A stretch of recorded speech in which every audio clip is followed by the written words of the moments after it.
Hey guys, in this video I'm going to be going over measuring your cylinder bores with a bore dial gauge. So what you're going to need is your piston, a micrometer, your bore dial gauge and your barrels. So the first step is to measure the piston. Now you always measure the piston 90 degrees for the gudgeon pin, and you want to measure it at the bottom of the skirt. Now the reason you want to measure it at the bottom is because the piston's tapered, so it will always be larger here than at the top. Now some pistons you can actually get a reference gauge where it will tell you how far up, but I can't find it for these, so it's at the bottom. So what you want to do is just snug your mic up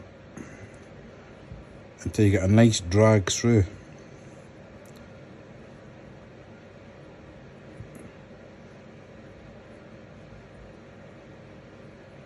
Yeah, I'd say that's about right.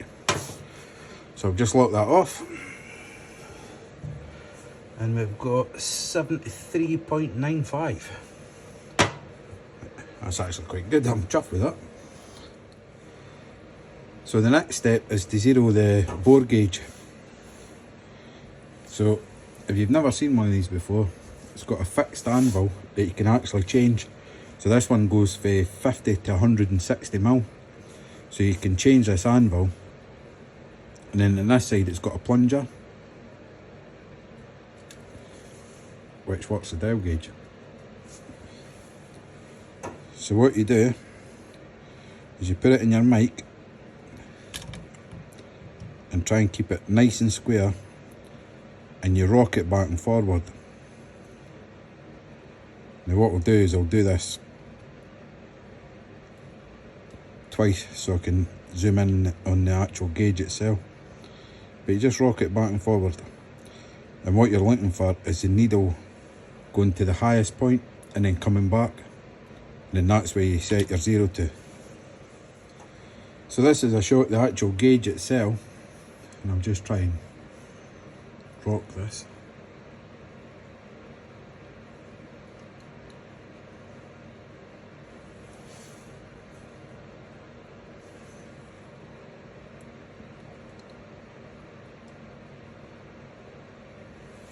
A bit high.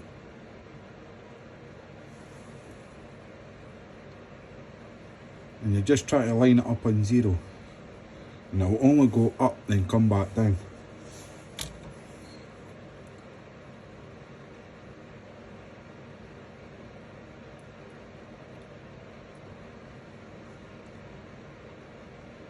There we go.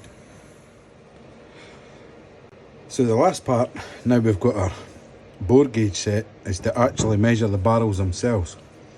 So what I do is I measure this way and then this way, and I measure the top, the middle and the bottom. So with these pistons we're looking for 500, so 0.05 clearance, and then we're looking for a maximum or a serviceable limit of 0.11, so basically just over a tenth. Now these barrels have actually just been rebored, so I'm kind of cheating. But what you want to do is put your bore gauge in and you rock it back and forward. Now because we set this up to the piston and we're now measuring a bigger diameter, we're looking for the needle going to the left. So we're looking for plus rather than smaller. So if it's smaller it'd be pushing in on it, but because it's bigger it's expanding, which makes the dial gauge go down. So I don't know if you can see that, but there we've got, that's 500. Yeah.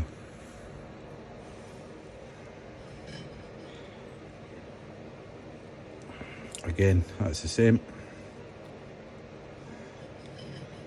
and then at the bottom.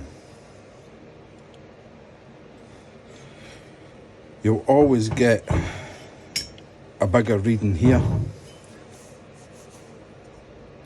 just because of thrust forces. Get the pistons going this way, so it'll always wear the barrel out quicker here. But again, no matter what engine you're doing, you'll have to look up the specs for that engine, but the principle's all the same regardless what it is. But that's how I do it anyway. So guys, I hope you found that helpful or interesting or just enjoyable. These aren't really meant to be sort of tutorial videos. I'm just filming what I got up to in my wee workshop to build my race bikes to go racing. This barrels and piston are actually for my new 500 engine, which is going to be a really trick bit of kit. So if you're liking what I'm doing, please hit like and subscribe, and yeah, look forward to the next video. Cheers.